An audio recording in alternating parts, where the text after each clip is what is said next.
Hi everyone and welcome to another episode of Backchat. I'm Amy, this is my partner Maggie, together we are ThinkerThemer, and this is the series where we rank all of our crowdfunding campaigns for the last 2 weeks in terms of our level of excitement. Sometimes we agree, sometimes we don't.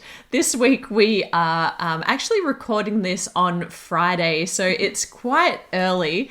And so if we need to make any edits to this video, we of course will mention that in the comments below if any of the campaigns get cancelled or delayed or anything like that. But we are excited today because Melbourne is officially out of lockdown as of today, Friday, which is why we're recording early so we can get out and about and drive further than 10 k's away from our home and see some of our loved ones who we haven't seen in a long time. So we're really, really thrilled to be doing that. But anyway, let's talk about some campaigns. So one that we want to mention straight off the bat is not in the ranking because it's not really a game, but it's the Spielbox magazine, which is a magazine about all things gaming. I had a subscription last year, so this new campaign on Kickstarter is for a subscription for 2022. There are seven issues that come out, and they have interviews with different designers, lots of news about upcoming games, and my favorite part is they sometimes come with a surprise, or they often come with a surprise promo for a random game. Sometimes we own that game, sometimes we don't, but it's always a nice little bonus to receive. So if you're interested in signing up, I probably will be signing up again next year. If you're in Australia, it's about $100, including postage for 7 issues in the hard copy, but there's also an option to get it electronically too, which is much cheaper. So we'll link to that campaign below. So let's get stuck into our top 10 for this fortnight. So our number 10 is a game called Circadian's Chaos Order. Now, in Chaos Order, we are still, we're going to be playing as different factions with different asymmetric abilities and also asymmetric or unique winning conditions. So what's happened is the once peaceful land has now, there's been a quake and all the mess of everything. We've gone into the middle of this sort of blazing light, and we've seen these relics in there. So there's no chaos, there's battles everywhere, and so now we're kind of forced into battle, and we're going to have to try and be the one that is either in control of all the relics to win the game, or meet our own unique winning condition. This is a standalone game in the Circadian series. So the game prior to this was called Circadian's First Light, which was a dice worker placement game. And we did own that game. We ended up moving it on mostly because of, as you know, if you watch this channel, the theme is not really, that kind of spacey theme is not really our thing. We spoke about that a little bit on Small Talk. But we moved that on. We actually really enjoyed the mechanics of it. This game, however, is a completely different game with a new set of mechanics. And so what you're going to be doing in this game is it's all about area control and battling each other and having factions that have, as Maggie mentioned, like this asymmetric ability and different win conditions. So quite a different game. Now, we were, going through the campaigns as we always do. And one thing is I really love that Garfield games don't play in too much into the FOMO. So what they offer on their Kickstarter is the same as what they offer in retail. And that's a really nice reprieve, I think, for a lot of people feeling like they don't need to buy it now. They can wait a little bit, wait till there's more reviews about it and see if they want to get in on the game.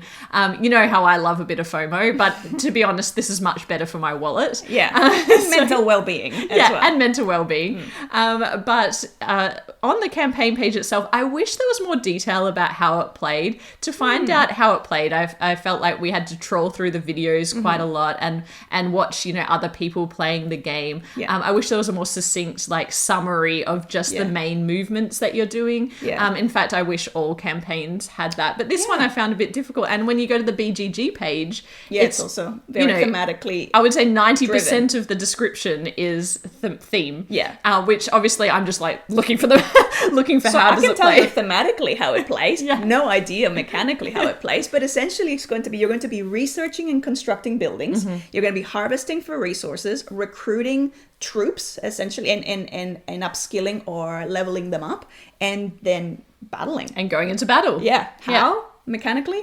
I'm not sure. And then winning. Hopefully. Because it's a competitive game. And that's the thing. Like, that's the interesting thing. It's like, because you're going to have your own unique way of winning. So then one of the things that I'm wondering is, like, do you have to then keep track of everyone's unique winning condition and make sure that they're not close to reaching it? Because then there's this, like, a global winning condition, which is like take control of all the relics on the map, or meet your own unique condition. And so I'm terrible at keeping track of what anyone else is doing. I don't think they're probably that difficult. Maybe at the beginning, everyone reads out what their win condition is. That's what we usually do when it's asymmetric. But we don't play a lot of asymmetric character games. So, and the Circadians world is really not one that super draws me in thematically. So, and for me, battle as well. Like, when it's battle and combat, I'm sort of like tend to be less interested. But obviously we love the designer who also designed Architects of the West Kingdom as well as many others.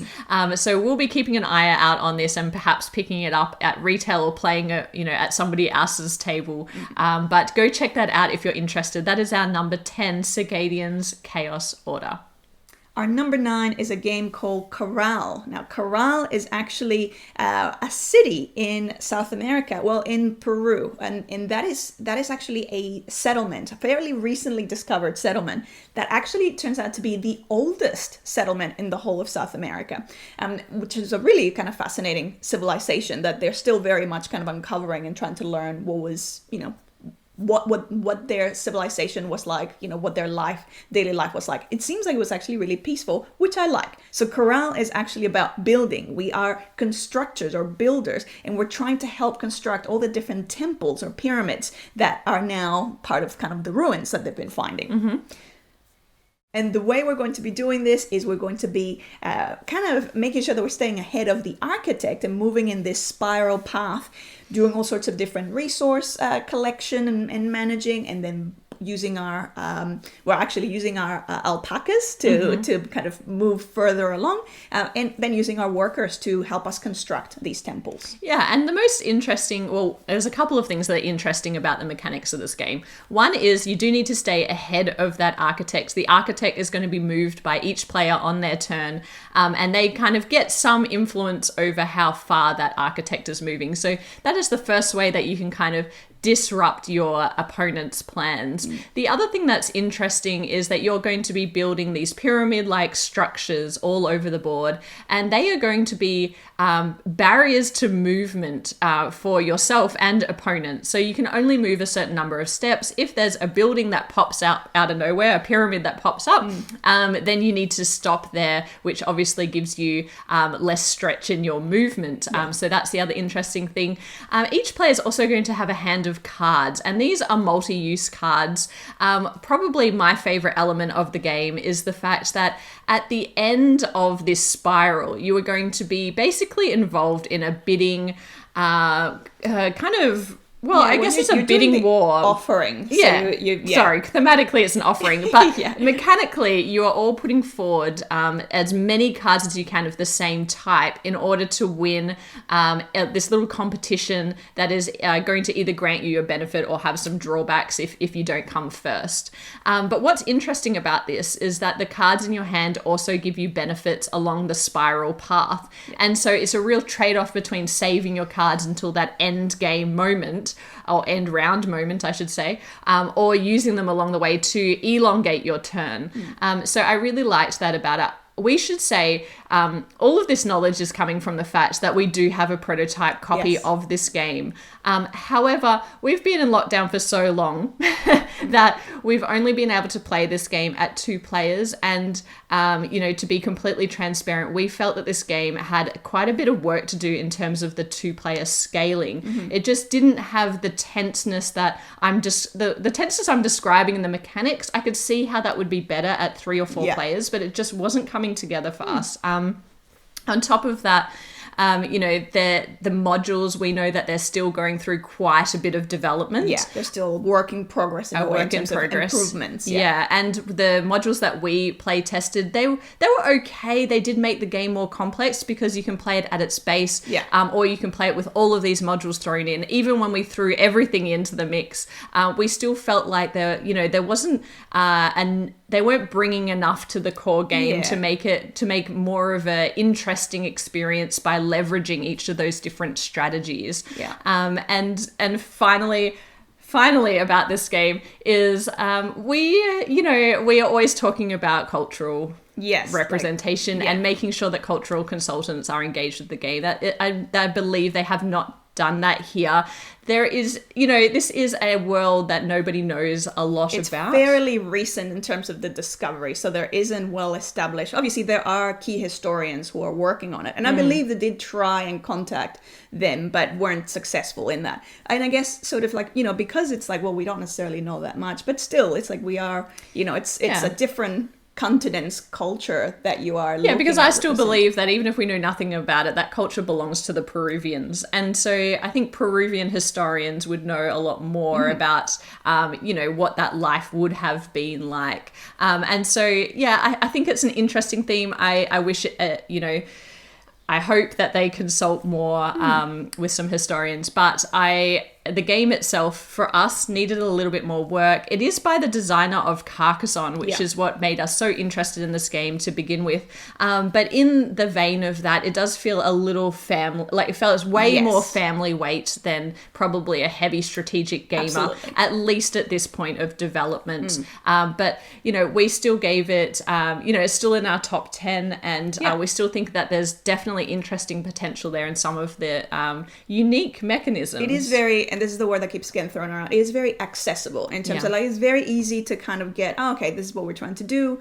There's not really that much going on in terms of things that are making it complex. And even with those modules, as you said, it kind of at this stage feels like they're just more adding different ways of scoring points or different kind of almost like mini goals, but not drastically changing anything. So if you're a heavy... Not as much as like their previous game, Glenmore 2, for example. The modules in that really significantly give you, new ways of looking at the game, and it didn't feel like that was necessarily happening here. It was just adding a little bit more complexity. I will say that in the Kickstarter, you are able to get the more deluxe version, which has the 3D pyramids. And I know that the retail edition, they're going to be kind of flat cardboard. If you are all interested in the game, I would probably look at getting that premium edition, because the pyramids and the way that they build together is probably the coolest. I feel like it's what made the game. Yeah, it's like the coolest aesthetic element of the game. I'd be like, because it feels like then it's like momentous when you're actually achieving building those, which because you build these pyramids in different layers. And you see in the city come to life. It's like you're seeing things being, racing the sort of 3D-ness of it all, which is quite cool. Yeah. So if you are interested in that game, go and check it out. That is our number 9, Corral. Our number 8 is the hidden information deduction game, Paint the Roses. In Paint the Roses, we're actually playing as gardeners in the royal gardens of the Queen of Hearts from Alice in Wonderland. And, even though we're the gardeners and we're here to create the rose garden as per the Queen's wishes and whims, I kind of get the sense that she's more interested in beheading us. And so it's going to be a constant race to make sure that we're staying ahead of the Queen and not angering the Queen by either, I believe, planting little bushes when the Queen is not looking, but also meeting some of the secret desires in terms of how the Queen wants the garden to look. Now, this game is cooperative, and you know what that means for us. We do not cooperate well. However, I will say that some exceptions to that rule are games like The Crew or The Mind, where that you do have that hidden information. There's no opportunity for someone to kind of have to run the game or kind of sit back. Like, everybody needs to be involved. And that's kind of one of these games, because the way that this game plays is that everybody has, a card that other people are trying to guess. And the way that you're going to be able to deduce what each person has in their hand is by placing a new tile into the garden. Now, Each of these tiles have a coloured flower as well as one of the 4 card suits on them. And you're going to be trying to work out what is in people's hand that matches the tile that's placed down plus one of the adjacent tiles. So when someone puts down a tile into the area, we look at all the tiles that are adjacent to it, and everybody gets the opportunity to communicate by placing a number of cubes down onto that tile that tells them how many kind of matching how many ways you can make the 2 symbols that are on your card. So you might have a heart symbol and a yellow flower, and there might be 2 different ways to make that combination on the board, and so you would put down 2 cubes. And so you can kind of work out, you can kind of eliminate what people might not have, work out the right combination of those 8 different symbols. And the idea is that you need to fill the entire garden before the Queen of Hearts, who is chasing you, is able to catch up with you. So you are working cooperatively to try and solve the puzzle in time. And there's also an interesting mechanic in that the more that you're winning, the more the Queen speeds up. So that's what I'm saying. It's like, I feel like, ultimately she's not after a great garden. It's after off with their heads. Yeah, off with their heads. Wants our heads. Yeah, 100%. Yeah. So for us, cooperative is like, that's why it's a little bit lower on the list. It does look like a beautiful production. The components and the artwork is just like hard eyes right now. Like, it's just gorgeous, beautiful. Such a beautiful production. It really looks beautiful on the table. There's an option to kind of go in on the deluxe, and this is a bit of a common theme for my running commentary of like what to back this week. But I really like the idea of those tiles being acrylic, and there's a double layered player board as well, which would just make it all slot in nicely, and that would help with my need for it to be clean and organized. But enough about me. That is our number 8, Paint the Roses. Now, our number 7 is, and I'm not immune to FOMO, I wish I was, I'm working my way there, but our number 7 is Lords of Ragnarok by Awakened Realms. And as you'll see by the scores on the screen, I gave this an 8 and Maggie gave it a 5. It's all you. It is really being driven up in the rankings by me. And this is one of those games where when the campaign launched, the more I read, the more I wanted it. And classic Awakened Realms selling these big box experiences. I can't help but be drawn in by a lot of the different elements of the game. Talking about the minis as well. The minis are really gorgeous. Really gotcha. They really, really did get me, especially the monuments that you build in different layers. And I'm intrigued by the fact that it's going to be a combination of like soft and hard plastic, because they're trying to improve on, the fact that minis can get damaged.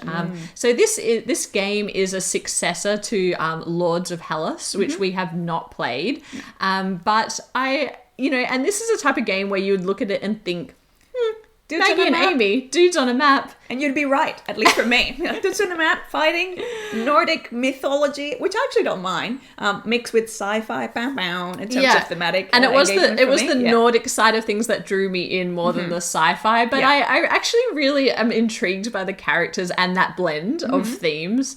And I really think that these minis are beautiful, especially the sun drop minis that you can get with the deluxe edition. Anyway, this game is all about really territory control, area control, and battling each other. However, it reminds me a bit more, and I don't know if this is at all true, because I am, I'm trying to grasp what the game is about, but honestly, I'm just drawn in by all the excitement, and I'm pretty excited. All the shiny things.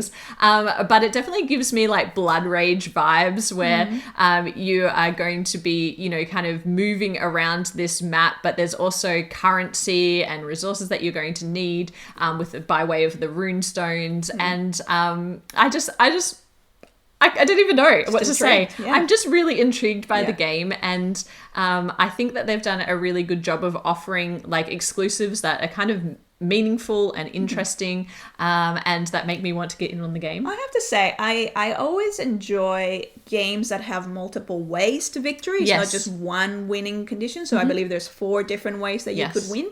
And so that's like, oh yeah, kind of intriguing. Overall though, and the other thing that I do enjoy is like, I feel like you can almost, and I don't know if this is correct, but you can almost kind of go the Monster Hunter path. Yes, you can. Because the thing that is less appealing for me is just that direct combat. I mean, ultimately, there's that area. Which is interesting because I think I would go more area control because I'm more like Euro-oriented in my mechanics than go off and battle something. I don't love that. But I do love the idea of the fact that you can, battle monsters and win that way. But you can also take control of the monsters by clipping in, those like coloured rings that clip on the bottom that now become the control of you, which your army, and part of your army, which makes which is what is making me think of Blood Rage. The similarity there. They've got the little dials as well on them where you kind of the dial to show their strength. I like that too because I don't like fiddly like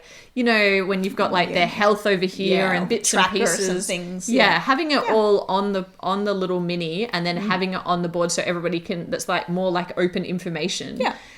I'm intrigued. And at this point, it's intrigued enough to get it to number 7 on our list. Being driven up on me and being kept down by Maggie. It is quite expensive, as you would expect. But I do think that they are giving value for money here. I think there's only 2 different levels. Most people, I imagine, would be going, at that kind of $200 US mark, which is, pricey. Eye-watering. Expensive. But the terrain minis as well. Like and I'm well behind in my mini painting, but the Sundrop looks so fantastic that I might not even need to paint them, or I might feel inspired next winter to paint them. See. Because it will be arriving, I think, next winter. Right. And so it comes with a lot of stuff, like all Awakened Realm games, and I think it would hold its value really well. Don't hold me to that, but these big box experiences that have lots of exclusives, I'm excited that we could probably play it and sell it on if we find it's not for us. But anyway, that is our number 7, Lords of Ragnarok, and I will be backing that one. Our number 6 is a game called Somewhere Under the Rainbow, and in this game we're playing as little tiny winged creatures whose job is to harvest unicorn poop. There's a lot of poop talking and poop adjacent jokes as part of this, because as we all know, unicorns have multicolored poop, which is an essential ingredient to create rainbows. So ultimately we want to make sure that we get the most tasty point by helping create a lot of these rainbows, helping create different recipes, keep all of these unicorns well fed so that they keep producing the gold that we need for those rainbows to take place. We actually got an opportunity to play this game. We did, yes. We did have a prototype for a little while, and we'll show you some photos, I'm sure, while we're talking about of that prototype. And the quality of the components was just absolutely incredible. One of the highest quality prototypes we've ever had. Yeah. But it is very much the same in the campaign, where there's this beautiful triangular board that has layers of acrylic, I think it's acrylic tiles of all different colors. And to be extracting those tiles out of the pyramid, you're going to be using a little suction cup. An enchanted plunger. Oh, an enchanted plunger, which is a little stick that has a suction cup on the end of it that you press in that allows you to pull it out of the triangle, which is super clever. When I heard about the theme of this game, poop, that's just not for me. Like all of those kind of poop jokes and things. But looking past that, I just love how colourful and bright it is. It is a really beautiful game. But what you're going to be doing is really extracting these triangles and trying to save up as many of the same colour as you can before putting them down into this chute, which is I think it's the rainbow generating kind of machine. Rainbow Maker. Yeah. And I don't know if that's the actual official term, but that's the term in my mind. And in each round of the game, you can only have one one set of each color, which makes for a little bit of interesting tension around like trying to save up on one color, noticing that your opponent's also collecting that color, and wondering when you're going to bank them versus not. So that was one of my favorite parts of this game.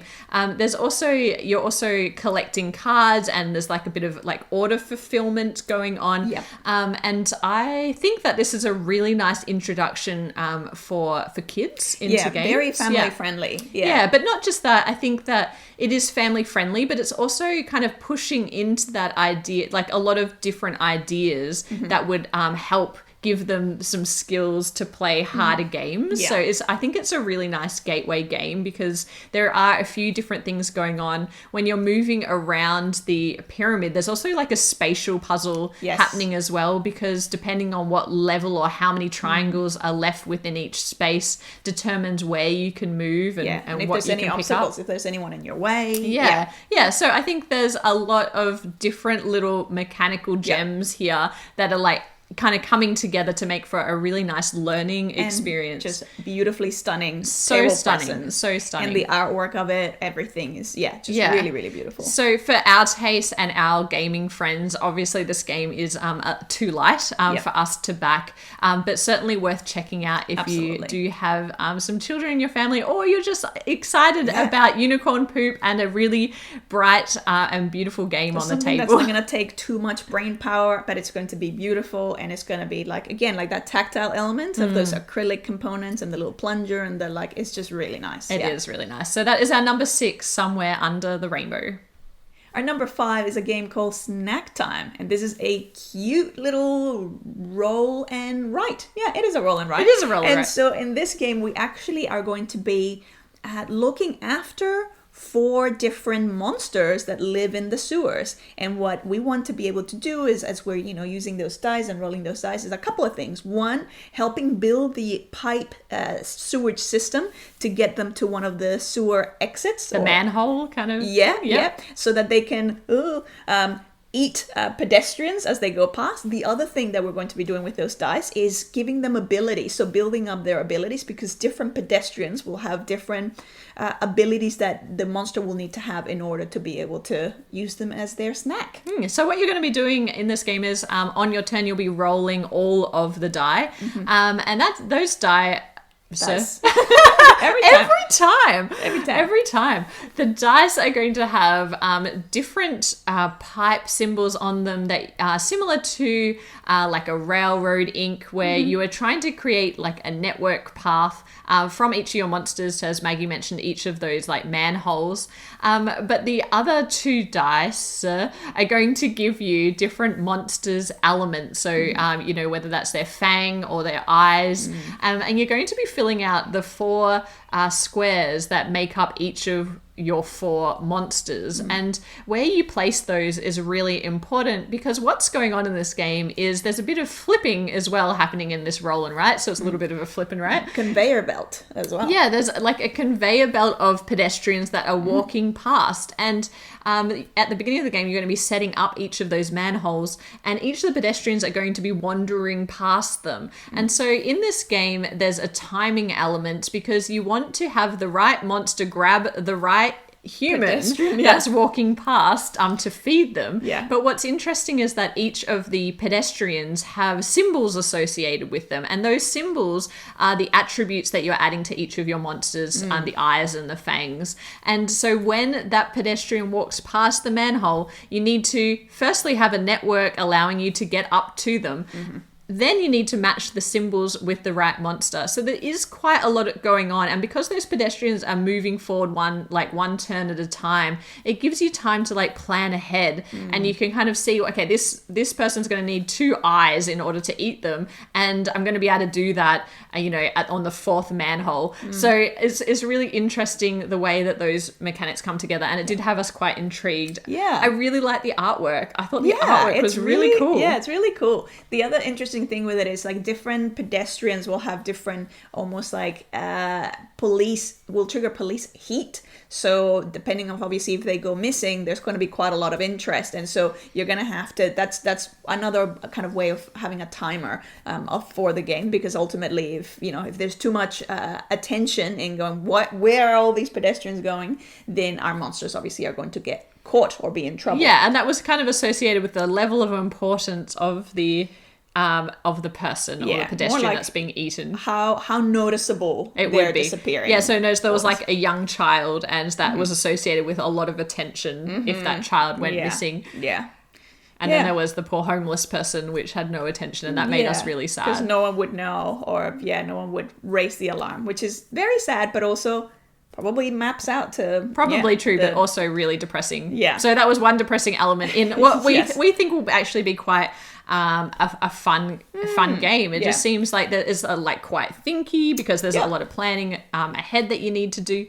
The other thing is there can be traps. So there can be traps. So if you actually have managed to get your monster to one of these sewer exits, and then there's a trap in that exit, then your monster is going to suffer some kind of injury, and you're going to have to get rid of one of the abilities that you've been so arduously or working towards building up. Yeah, and each of your monsters can eat, I think, up to 3 pedestrians. One of the triggers is around completion of monsters, and the other end game condition is around that level of suspicion. I think if anyone kind of gets too high on the tracker of suspicion, then the game ends as well. So overall, it just seems like a really cute little roll and write, beautiful artwork. We think, based on the rules alone, that it's probably a little crunchier than it appears.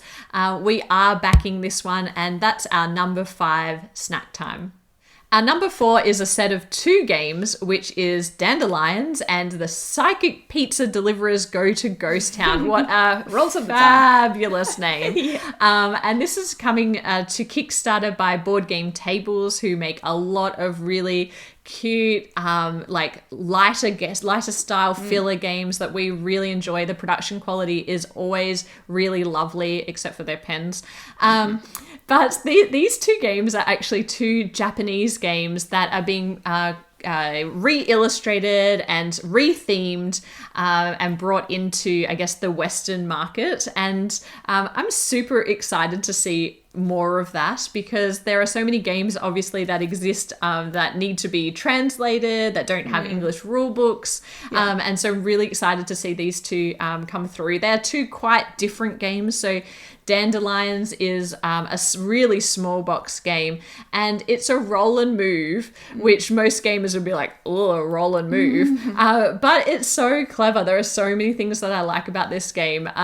Basically, you are rolling a whole set of dice all at the same time. I think it's 11 per player, and those dice are then locked in, and you're going to then need to work out how to move your player it's like a wooden... Well, actually, it's a dandelion, isn't it? Yeah, you are a dandelion, and you're flowing in the wind, flying in the breeze, looking for the best gardens to plant your seeds. Yeah, you're spreading your seeds around these 5... You want to have the high value gardens. Yes. And push your opponents to the lower value gardens. Yes. So the way that it works mechanically, you do roll all of your dice, then you're working out how to move your dandelion around these 5 different gardens, areas that are placed out on the board. They are beautiful. The cards for them, the artwork, Yeah, and they all have different values as well. And what's interesting about this game is that you're simply choosing one of your die and looking at it, and it's like got a 3 on it, and so you're moving 3 steps, but some of those cards or gardens have multiple steps within them, and wherever you land or end your turn, that's where you're going to be placing that die. Now, that is interesting in a number of different ways, because if you actually land on top of someone else's dandelion, it gives you a boost and you jump back out into the air again, and you actually get to move the same again. So my 3 now becomes a 6 because I've landed directly on top of someone else's dandelion. The other thing that's interesting about this game is where your die ends up is going to give you points at the end of the game. One is going to be around the value of that garden, so the space, multiplied by the Pip. the pip on your Die. is it multiplied by the pip on your die. Sorry, I'm just thinking about the other scoring condition. yeah, sorry. The other scoring condition is an area control game, and so the player who has the most die in that area is also going to get points. So those are the two things that you're trying to manipulate as you move your way through. But as Maggie mentioned, the other interesting thing is if I dropped my 3 down in a space and Maggie had a 3 that was already there, I now get to push Maggie's die out to one of the adjacent spaces. So there is quite a lot going on in deciding which die you're going to use and how you're going to move through and then manipulate the game state for those end game conditions. So for me and it's a very abstract mechanical game. Yeah. I was really into it. I'm less into it because it's a really abstract sort of kind of movement game. Yeah. I'll give it a go. I enjoy the fact that like you roll your 11 dice once and then you're stuck with those and you have to kind of decide which one you're going to use for each round. If you land on the starting position, you get to re-roll the remainder of your dice. Okay. Yeah, so there is one opportunity that you can use to re-roll your dice if you've only got, dice left that you don't want anymore. You could try and land on that space, but I imagine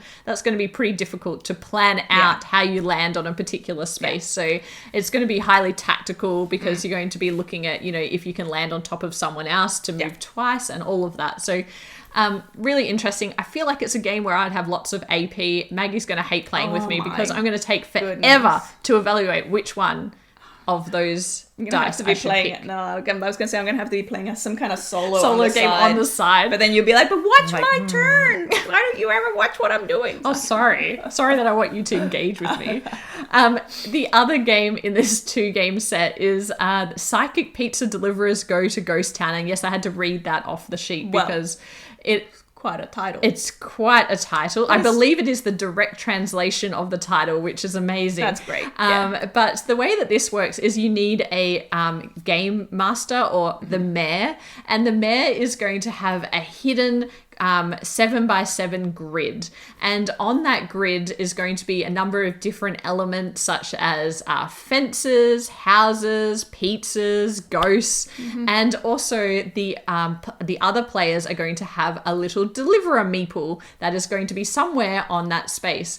Everybody else is somewhere in that grid space.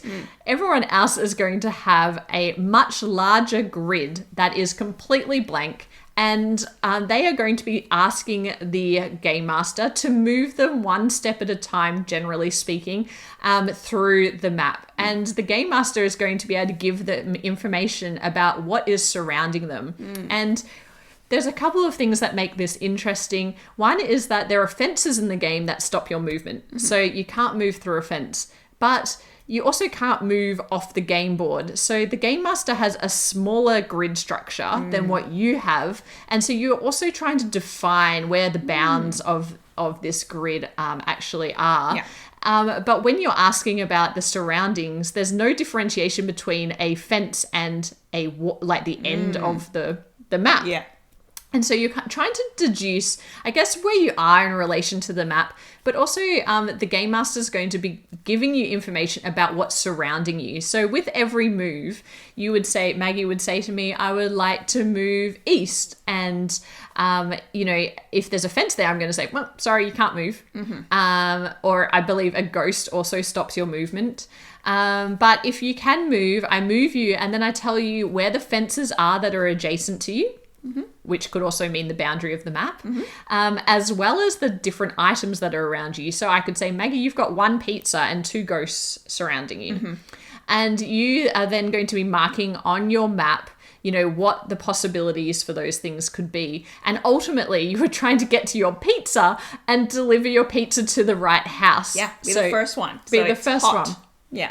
Get that hot pizza to the right house. Get the tip. And then you'll win, and you just need to avoid everything else. So, and because you're also hearing where other players are, so if, and you can be in the same space as another player, if I said that, another player has the same surroundings as maybe they're in the same spot, or maybe you can learn something about, where you need to go based on where the other players are going. Yeah. So We don't have a game that's really like this in our collection, not with a game master kind of dictating, the game state. Yeah, not Probably like the that. closest thing is like Captain Sonar, because you are still kind of mapping and trying to figure out where you are, like where the other ship is. Yeah. But that's obviously very different. And this is, an individual game. They're in the main variant, the game master or the mayor can't win, but I believe there's another variant that's mentioned in the rule book where if the deliverers can't deliver a pizza within 20 turns, then the mayor actually gets to win, which would encourage them to make quite a hard map at the beginning.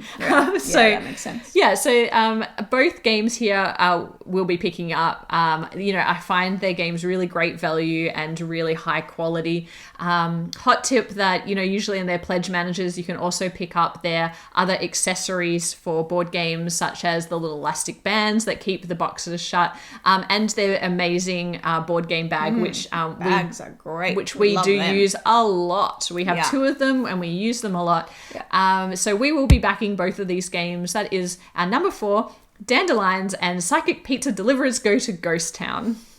Our number 3 is a game called Bardwood Grove, and in this game we all play as fantastical bards, which you're like, I roll. And I'm like, yay! I'm a musician and I'm a poet and so what we're going to be doing is we're going to be, creating, it's actually a card game. Spoiler alert, but we're going to be creating or playing cards that are songs, and the songs will also help us kind of shift the tempo. There's this cute little tempo dial. Whenever that tempo dial makes a full complete round, then we can actually trigger that song, and our little I don't know what to call them. I think they're like your apprentices or like your kind of representatives that are going to be throughout the map, then can sing that song, and any of the adjacent locations can then be activated. So it's going to be because it makes sense, because those are going to be the people who are going to be amused and delighted or annoyed by your song. So they are triggered and activated. So it's a really cute kind of concept. There's no fighting, which is another cool thing. No fighting. It's all about fame and glory. But I find it a really creative way of creating movement and kind of creating your little tableau of to build and craft your song, and it looks beautiful. There's also going to be narrative elements, so you're going to be unfolding this story as you go along, and I am really keen for that. And it's art by the Miko, isn't it? Yes. And it takes place in the same world as Merchant's Cove. Yes.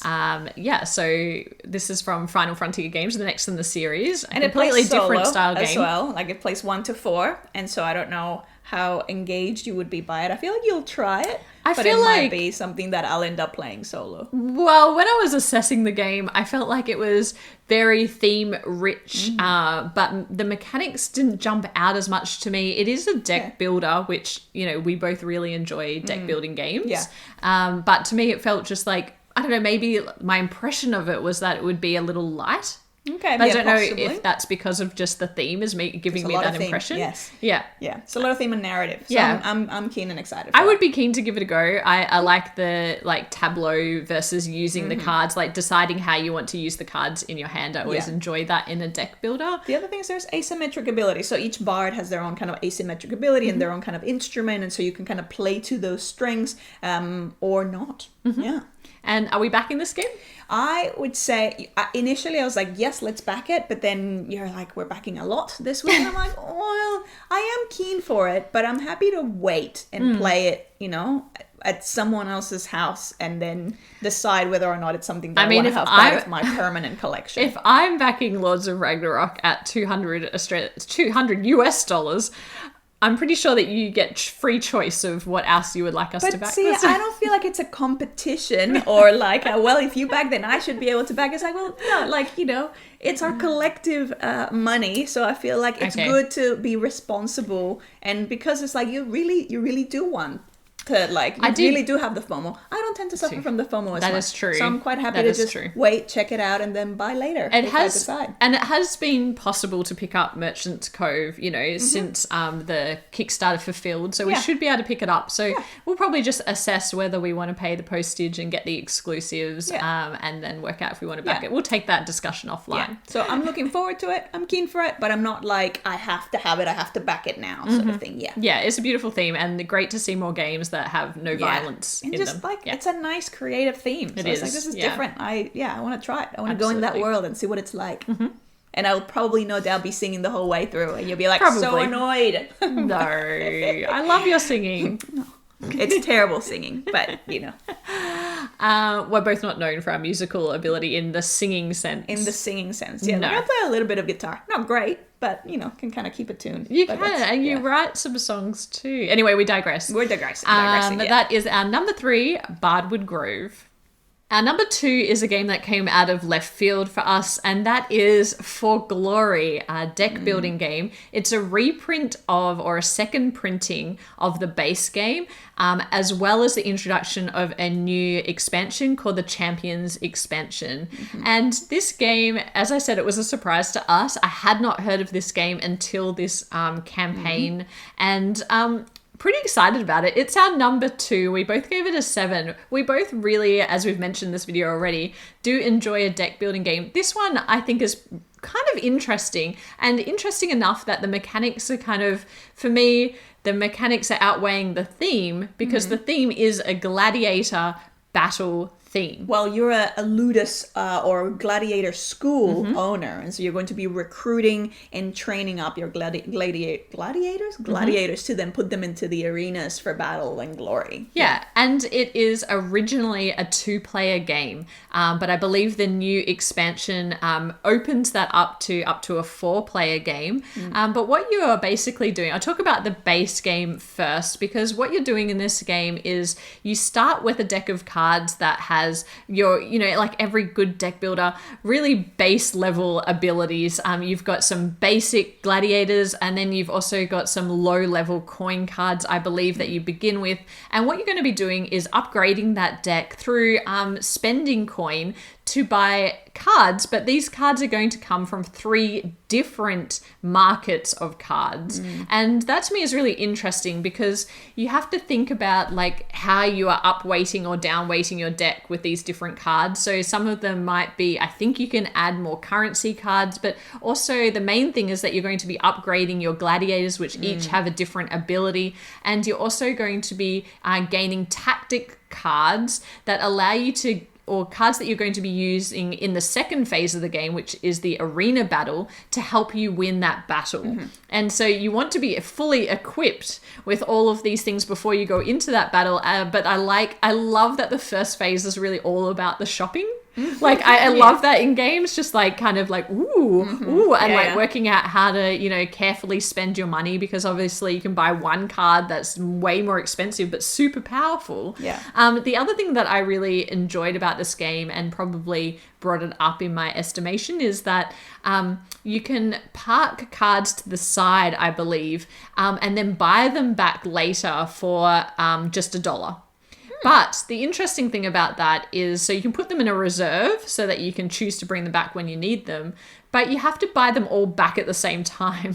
So you can be parking them there, but knowing that you actually have to have enough money to buy them. You can't just choose which one you bring in at which time. So I thought that was really cool. You know, I am probably less interested in the actual battle itself, but it looked like it was fairly simple to kind of like execute and work through. Yeah, that's right. So I don't know, I thought that it was a really interesting deck builder. If you haven't seen already, go and check out the campaign page. You know, Alex from Board Game Co. and Jeremy Howard speak so highly of this. It actually came to my attention because Jeremy Howard posted about it on Facebook in a Facebook group, and just was raving about this game and the solo implementation of this game. And so, you know, I was like, well, I trust his opinion, and went and had a look, and very much it hooked me as well. So really intrigued to give this a go. The Champions expansion obviously, I believe that's where the multiplayer comes in. I'm not sure about that, but I think that's what introduces the multiplayer angle. But I think it also gives you new, like, I don't know the right thematic term, but like a super gladiator that actually, the champion, that actually gets upgraded in your hand. And so you need to be able to pay to upgrade that, and the card gets replaced. Right. So it's like evolving as you go. And yeah, I'm just like super intrigued by this game. It feels like it would be quite hard to get at retail. It's one of those games where, small publisher, obviously sold out in the first print run. That drives a lot of excitement for me, just to be able to, avoid the FOMO and miss out on the game. But they also have a really nice looking deluxe edition with all the like linen cards. I believe that in the entire set, there's over 400 cards. So there's a lot of gameplay in this game, and I'm pretty excited to explore it, actually. I like deck builder, so I'm keen to check it out. And again, like sort of thematically, like the battle component, not super keen on, but yeah, explore it. So are we backing this? We are backing this, and that is, I think, from memory, it's a little bit expensive. So it's $105 all in for the deluxe edition in Australian dollars. So that's with the base game and the expansion. Then on top of that, it's $19 US shipping. So it's not the cheapest deck builder, that's for sure. We'll say the original base game got 8.4 on BGG. High, so it has been, high. People are enjoying this game. That makes me excited about it. I also think that, Kickstarter is a great way to support these smaller publishers of like limited print run games. So I don't mind that it's a bit more expensive. And that is our number 2 for Glory, and the new expansion, Champions expansion. And our number 1 is a game called Steam Up, which we actually covered as part of Small Talk. It is all about dim sum, and we love yum cha, and it is just one of the most beautiful productions, again, that we have kind of come across. Also, because thematically, absolutely love the theme. So in this game, we all play as one of the 12, I believe, Chinese zodiac animals. And so our goal is to be the one with the most hearty points. We get hearty points by eating the beautiful little dumplings, or the beautiful little dim sum, based on what our own individual asymmetric player wants. So they're all going to have different, unique abilities. They're all going to have unique starting resources, but they're also each going to have different preferences or party points based on the different types of dumplings that you're going to be getting. And this game is huge on aesthetics, as Maggie mentioned. In the middle of the table, you've got a lazy Susan with bamboo steamers full of dim sum. And you are going to be able to collect those baskets only if they're in your area of the lazy Susan, and only if you've got the right resources to exchange to pick up each one of those baskets. When you take the dim sum out of the bamboo steamers, you're adding them to your player board, which is going to give you those hardy points. And you can also change up the game by playing fortune cards that give you the ability to get different things done in the game, to manipulate the game state, but also to get more of those resources. And really, you are just trying to optimize each turn to get as many resources as you can, and to frustrate your opponent's plans by moving that lazy Susan around, because you can see that they're just about to take one of those bamboo steamers. This game, we did talk about it a lot in Small Talk, but the reason why it's our number 1, it's a light game, but this game is a game that makes me a themer. This game, dim sum, this is my love language. You could not think of a more perfect theme for me. Like, this is 100%. Like, I love cooking as well, and one thing that people always ask me to make is pork buns, but I also have made hagao, the prawn dumplings, and sumai, and all of those different. Never done the chicken feet though. I've never made chicken feet. I've eaten a lot of chicken feet, but I haven't made them. Not for me. I'll eat them. It's not my favorite thing to eat in the world, but it's much better than a duck foot, which we learned last time we went to Yum Cha. The webbing? Was that the boiled duck foot with the webbing in between? It's just not. Again, have to be No, respectful. I know, but like it's slimy and it's just a texture that I couldn't deal with. So, I absolutely love the pork buns though. Like they are my favorite because it's kind of like sweet. Both the you do filling love is sweet pork and the buns. outside is sweet, and you've got the little pork. It's just so cute. Yeah. And even the the illustrations. I quite like the illustrations of the characters and the actual illustrations of the little token. Yes. Yeah. They're quite cute. And so in the deluxe edition of this game, those little dim sum are going to be squishy. So good. So cool. We had a prototype and they were 3D printed, but it still gave that same aesthetic feel. Yeah. If you don't back the deluxe edition in the Kickstarter, and I believe the deluxe edition is going to be a limited print run.